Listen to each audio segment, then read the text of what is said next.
Assalamualaikum warahmatullahi wabarakatuh. Jumpa lagi di Kata Filsafat. Ini ada rumus, tapi tulisannya kekecilan. Tak bacakan saja, nanti kamu dengarkan baik-baik. Ini urusan format ini. Karena ini laptopnya compact. Tidak terlalu kompak sama laptop saya berarti. Nah, ini melawan pesimis ya. Ada cara, beberapa tips dari Seligman. Yang pertama kata Seligman, ayo kamu kenali pikiran negatif otomatis yang melintas dalam diri kita saat momen-momen buruk. Jadi ayo kita cek. Kadang-kadang misalnya mengalami kegagalan apa itu. Coba kita cek, ini muncul pikiran apa ya di pikiranku. Wah, ternyata pikiranku misuh-misuh. Wah, ternyata pikiranku depresi. Wah, coba kamu kenali saja. Isinya apa sih kalau kamu sedang sedih, sedang drop itu. Ini penting dalam rangka nanti mengaturnya. Yang kedua, kalau sudah muncul macam-macam, bantahlah kalau itu negatif. Misalnya pikiranmu bilang begini, wah ini kalau gagal di sini ya gelap sudah hidup kita ke depan.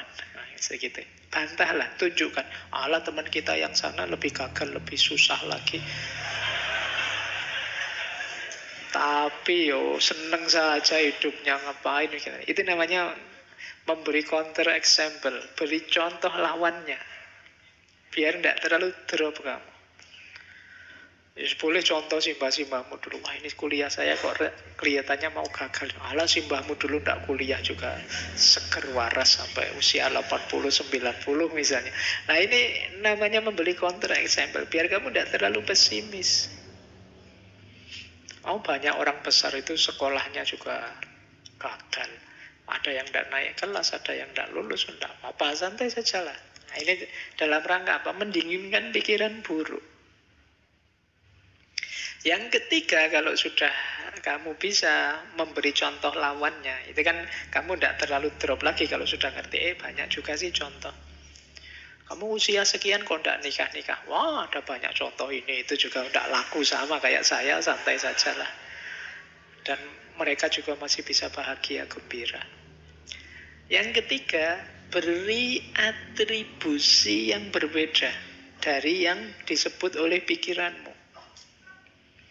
Kalau pikiranmu bilang, wah ini awal dari kegagalan, ya, urusan rebahan ini awal kamar, dari cerita yang baru, hidup yang baru.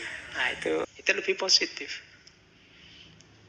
Jadi misalnya kamu kehilangan HP, wah ini sedih ini. Anda alamat mau punya HP baru ini. Kalau ada duitnya. Ya kalau tidak ada kan masih ada pinjol.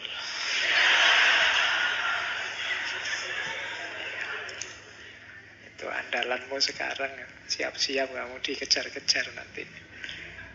Baik, jadi bikin atribusi yang berbeda. Wong yo label itu kan dari pikiran kita. Kenapa sih tidak kita kasih label yang positif saja? Biar kita tidak pesimis. Yang keempat, bila perlu, ayo belajar sedikit-sedikit mengalihkan pikiran. Kalau memang sangat menekan, cari fokus yang berbeda. Sulit ya Pak mempengaruhi pikiran saya sudah terlanjur terikat, terlanjur mindset saya begini. Ya sudah, kalau pas lagi drop, distraksi. Cari yang bisa memalingkan kita dari kesedihan kita itu. Yo biar tidak terbayang-bayang terus dengan kegagalanmu. Yo sana nonton drakor sana. Apa kamu main healing sana, atau kamu lakukan ini untuk mendistraksi.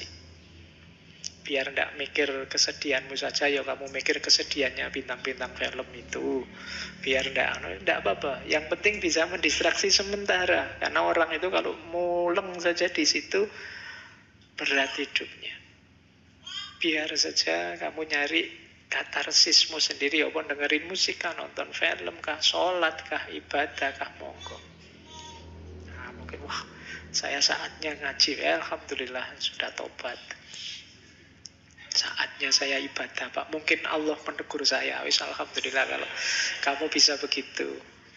Jadi, ayo distraksi, jangan stuck di situ terus. Akan bahaya. Stres bisa tumbuh jadi depresi, depresi berkepanjangan membahayakan dirimu. Nah, bila perlu kamu lacak sampai akarnya. Jadi yang kelima itu pertanyakan asumsi-asumsinya. Kok aku punya pikiran begini ya? Kok aku negatif sekali ya cara aku menanggapi? Oh, mungkin karena aku melihat ini, melihat itu, belajar dari sini, belajar dari situ. Kalau begitu saya coba membaca yang lain, mencari pengaruh yang berbeda. Jadi inilah jalannya kita mengalahkan diri kita sendiri yang pesimis. Jadi saatnya kita taklukkan diri kita, karena pesimisme itu kan seperti melawan diri kita sendiri. Yang maunya serba negatif, diajak yang positif tidak mau. Jadi diawali dari mengenali, kemudian kalau memang negatif kita bantah dengan contoh-contoh yang berbeda. Kalau memang masih ngeyel, kita ganti dengan label yang lebih positif, pemaknaan yang lebih positif. Kalau masih susah juga kita mengalihkan perhatian. Dan kalau sudah bisa, ya mari kita basmi sampai akar-akarnya mindset pesimis itu. Kenapa sih saya kok bisa jadi pesimis ini? Pengalaman apa yang membawaku jadi orang yang pesimis semacam ini? Nanti pelan-pelan kita tanggulangi. Baik, ini jadi awal pembahasan kita tentang kebahagiaan. Baru terus kalau kita sudah menang, saatnya membangun kebahagiaan. Kita bisa mulai masuk ke buku beliau, Authentic Happiness. Jadi ini salah satu bestseller beliau sebelum nanti masuk ke buku kedua. Jadi kata beliau, kebahagiaan sejati itu didapat dari meningkatkan standar diri sendiri, bukan menilai diri sendiri dibandingkan orang lain. Ini salah satu quote-nya saja. Kalau ingin bahagia, ayo meningkatkan diri, bukan menabrakkan diri ke yang lain. Kita itu sering membuat standar dengan cara ngukur diri kita ke orang lain. Lah, teman saya itu, Pak, sudah begini. Wah, teman saya yang sana anaknya sudah 3, Pak. Oh, yang sana anaknya kuliah, Pak. Saya kok belum dapat-dapat. Ya, kamu membandingkan dengan yang lain. Kamu stres sendiri. Standarmu sendirilah. Rencanamu untuk dirimu bagaimana? Standar untuk dirimu bagaimana? Dasarnya itu.